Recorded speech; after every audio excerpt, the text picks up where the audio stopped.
Assalamualaikum warahmatullahi wabarakatuh dan selamat berjumpa lagi dengan saya. Pada kesempatan kali ini kita akan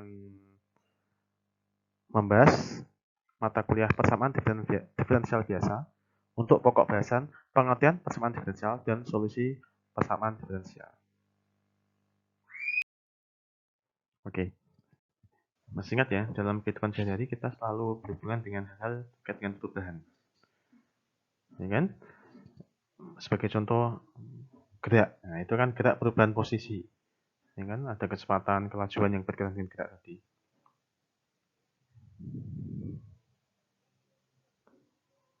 Nah, persamaan yang menggambarkan hubungan antar variabel tadi, ya kan, dan turunannya disebut persamaan diferensial. Nah, kita definisikan di sini.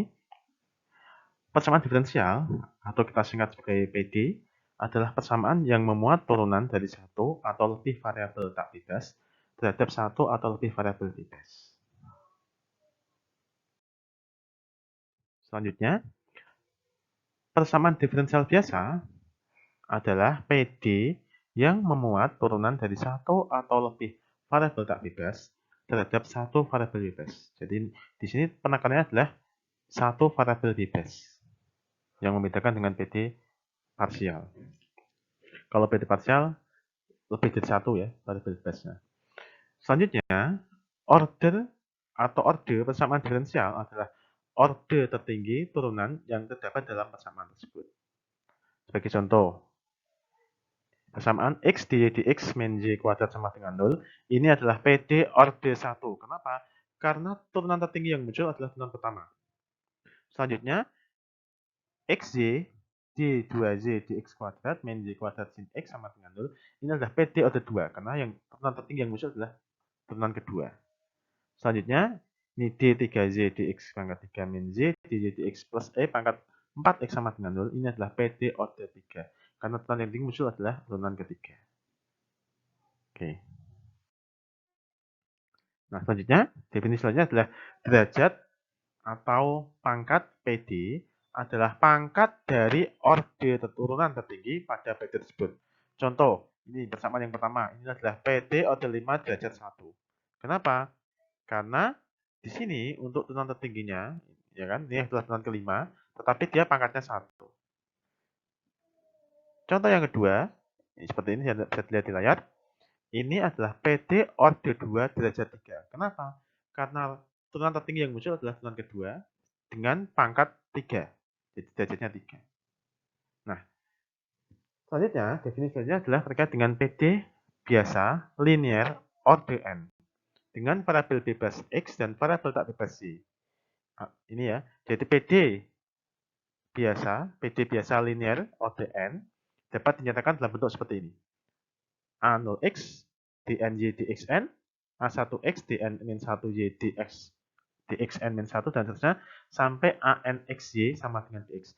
Ingat di sini koefisien dari masing-masing turunannya adalah fungsi dalam x. A0x, A1x, an ini kurang an1x, anx dan ya seperti itu.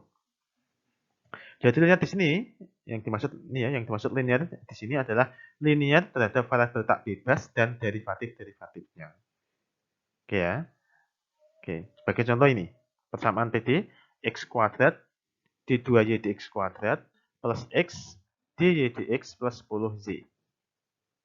Oke, ini adalah PD linear. Yang selanjutnya d3z dx pangkat 3 plus 6d2z dx kuadrat plus 3d dx min 10z sama dengan x kali f pangkat x. Ini juga PD linear. Nah, ini ya, jadi bentuknya seperti ini, yang sering kali. Selanjutnya, PD biasa non-linear adalah PD biasa yang tak linear. Ini contohnya ya, contoh yang pertama, kenapa tak linear? Kenapa? Kalau kita lihat dari yang definisi tadi, ya kan, ini tak linear karena pada suku ini muncul y pangkat 3. Jadi dia tak linear. Contoh yang kedua, kenapa tak linear? Kenapa tak linear? Karena yang ini. Di sini dy dx berpangkat 2. Contoh ketiga, tak linear, karena di sini muncul z dy dx. Yang depan ini harusnya kan suatu fungsi dalam x. Nah, tapi ini dalam z.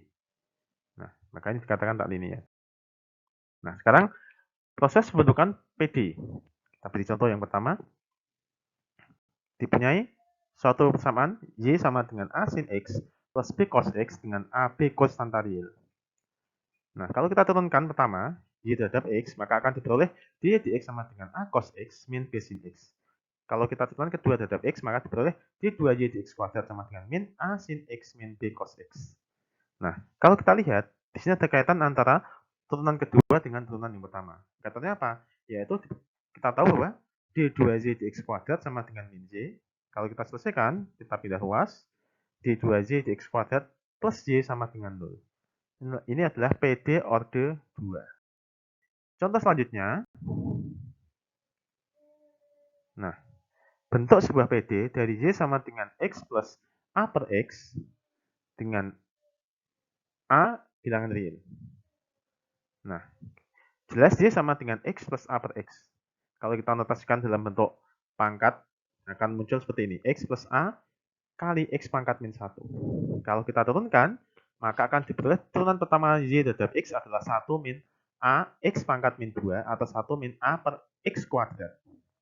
Nah, kalau kita cari A-nya, maka akan diperoleh dengan proses perhitungan yang sederhana, maka akan diperoleh A sama dengan X kali Y min X.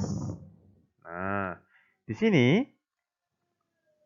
kita masukkan nilai A tadi ke persamaan semula, ya kan? Persamaan semula, maka akan diperoleh D dx sama dengan 1 min X kali Y min X per X kuadrat. Kita sederhanakan lagi, maka akan diperoleh D dx sama dengan 2X min Y per X. Ini adalah suatu PD orde 1. Selanjutnya, contoh selanjutnya. Bentuk APD dari Y sama dengan AX kuadrat plus BX. Nah, kita tulis lagi, ini sebagai persamaan pertama, Y sama dengan X kuadrat plus BX. Kita turunkan turunan pertama terhadap X, maka akan diperoleh D dx sama dengan 2AX plus B. Kita turunkan lagi, diperoleh 2D2Z dx kuadrat sama dengan 2A. Nah, dari sini, maka akan diperoleh A sama dengan setengah D kuadrat Y dx kuadrat. Substitusikan persamaan ketiga kedua, maka akan diperoleh nilai B sama dengan D dx min X D kuadrat Y dx kuadrat. Substitusikan persamaan pertama, ya. Substitusikan persamaan ketiga dan 4 ke persamaan yang pertama tadi, maka akan diperoleh persamaan Z sama dengan X kuadrat kali setengah D2Y dx kuadrat plus X kali D dx min X kali D kuadrat Y dx kuadrat. Atau kita sederhanakan yang menjadi seperti ini. Nah, dari sini, dari beberapa contoh ini, kita dapat memperoleh suatu catatan, yaitu fungsi dengan satu konstanta sembarang menghasilkan PD orde 1, fungsi dengan dua konstanta sembarang menghasilkan PD orde 2. Nanti saya cek untuk yang orde selanjutnya ya. Kalau konstantanya mungkin 3, apakah seperti itu? Nah, sekarang masuk ke penyelesaian PD. Definisinya, jika kita punya PD biasa order n sebagai berikut, bisa dilihat di layar.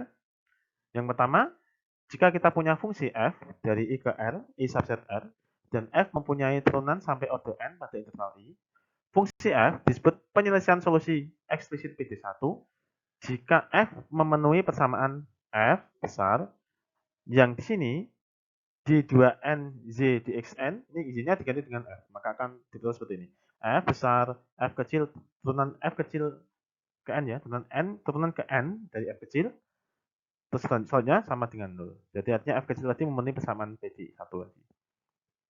Fungsi implisit Gx, Y sama dengan 0 disebut solusi implisit PD1 jika fungsi G dapat mendefinisikan penyelesaian eksplisit PD1. Selanjutnya, penyelesaian eksplisit dan implisit PD1 disebut penyelesaian atau solusi PD. Nah, kita berikut ini. Ini contoh 4, ini adalah fungsi eksplisit. Masih ingat ya pengertian fungsi eksplisit dan implisit pada kalkulus 1. Di sini fx sama dengan 3 sin x plus 5 cos x. Ini merupakan penyelesaian eksplisit dari PD D2Z dx kuadrat plus Y sama dengan 0. Nah, gimana ngeceknya? Yang ngeceknya kita turunkan. Ya, kita cari turunan kedua terhadap X, karena di sini di PD ini muncul turunan kedua. Kita cari, turunan pertamanya adalah 3 cos X min 5 sin X, turunan keduanya adalah min 3 sin X min 5 cos X. Kita masukkan ke persamaan PD tadi, yang ini, maka akan diperoleh seperti ini, memenuhi. Untuk selanjutnya, fungsi X kuadrat plus Y kuadrat min 25 sama dengan 0. Nah, ini adalah fungsi adalah penyelesaian implisit dari PD x plus y dy dx sama dengan 0. Ini fungsi implisit ya, fungsi implisit tetapi dengan domain ditentukan.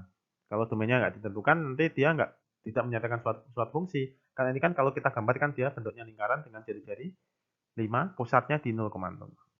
Jadi ini dengan definisi yang ditentukan. Maka di sini kan akan ya kan di sini kan ada tulisannya pada interval min 5 kurang dari x kurang dari 5. Jadi domainnya ditentukan seperti ini. Dan nilai f-nya juga dipilih, nggak semuanya. Jadi di sini dari fungsi implisit ini kita buat fungsi eksplisit. Maka akan dipilih dua nilai fungsi yaitu f1x sama dengan akar 25 min x kuadrat dan f2x sama dengan min akar 25 min x kuadrat. Kita pilih salah satu ya untuk yang f1, maka akan dipilih f1 aksen x sama dengan min x per akar 25 min x kuadrat. Kita masukkan ke persamaan PD dengan mengganti d dx menjadi f1 aksen x, maka akan ditulis seperti ini. X plus f1x kali f1 aksen x sama dengan ini ya, ditulis x plus akar 25 min x kuadrat kali dalam kurung min x per akar 25 min x kuadrat sama dengan 0. Jadi memenuhi PD. Nah, tugas saudara adalah untuk mengecek apakah F2 juga memenuhi. Harusnya memenuhi ya, nanti Anda cek ya.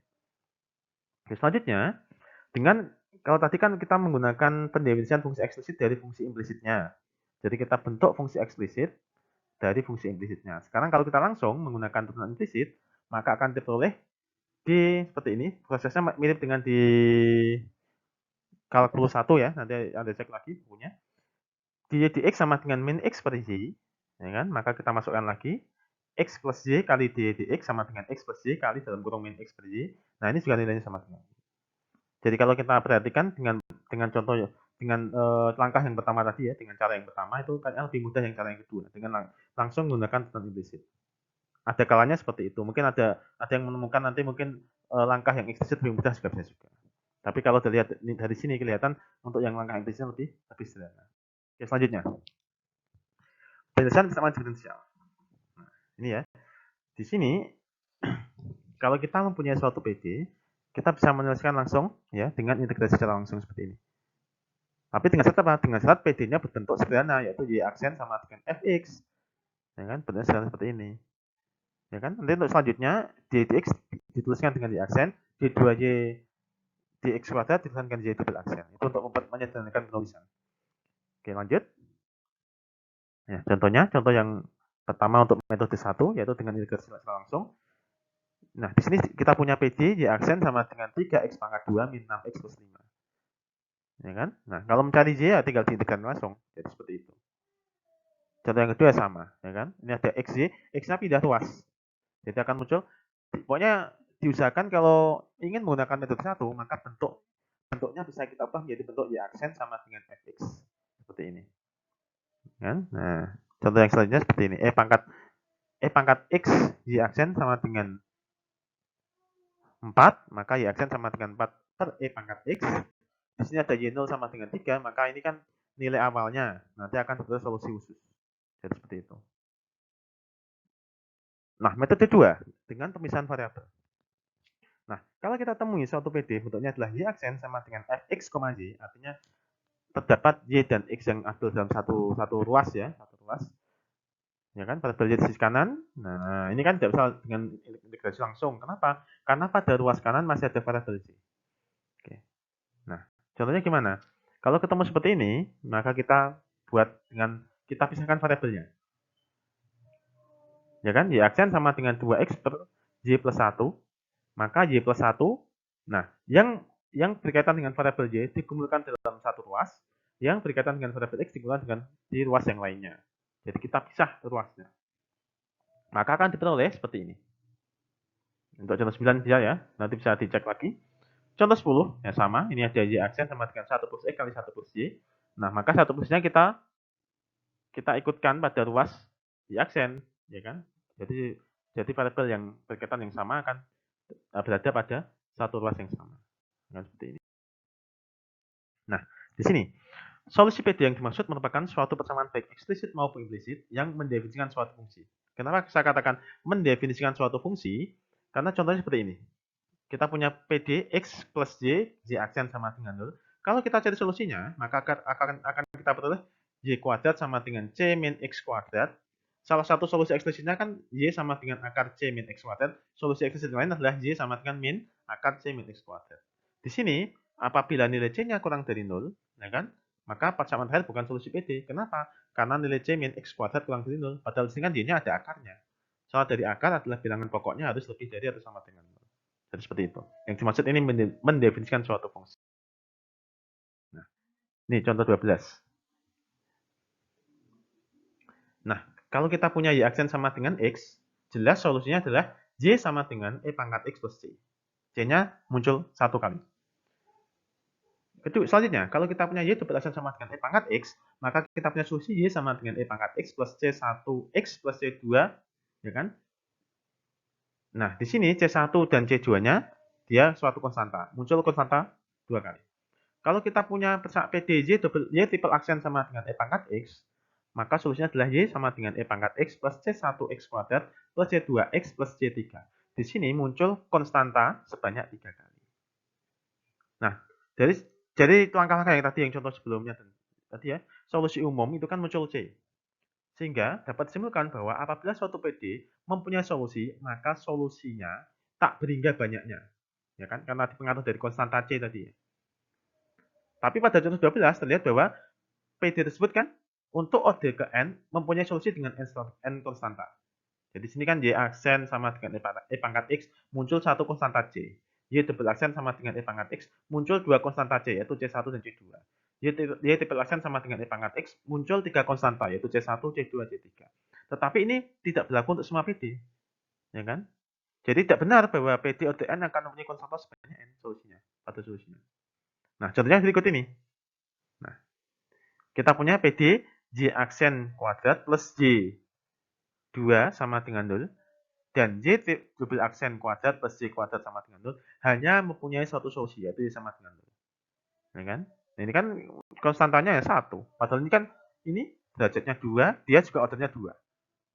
Berarti kan order 3 seperti itu ya. Jadi kalau contoh 12 kan order 1 konstanta 1, order 2 konstantanya muncul 2. Ya kan 2 kali kan, contoh C1 C2. Order 3 muncul 3 kali C1 C2 C3.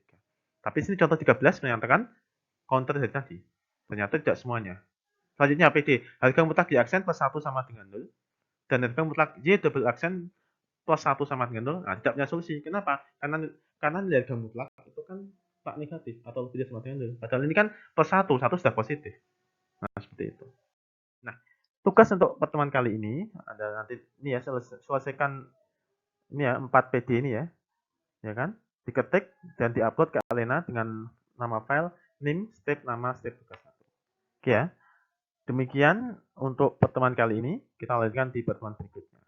Terima kasih. Wassalamualaikum warahmatullahi wabarakatuh. Jangan lupa untuk mengerjakan tugasnya dan mengupload sebelum batas waktu yang ditentukan.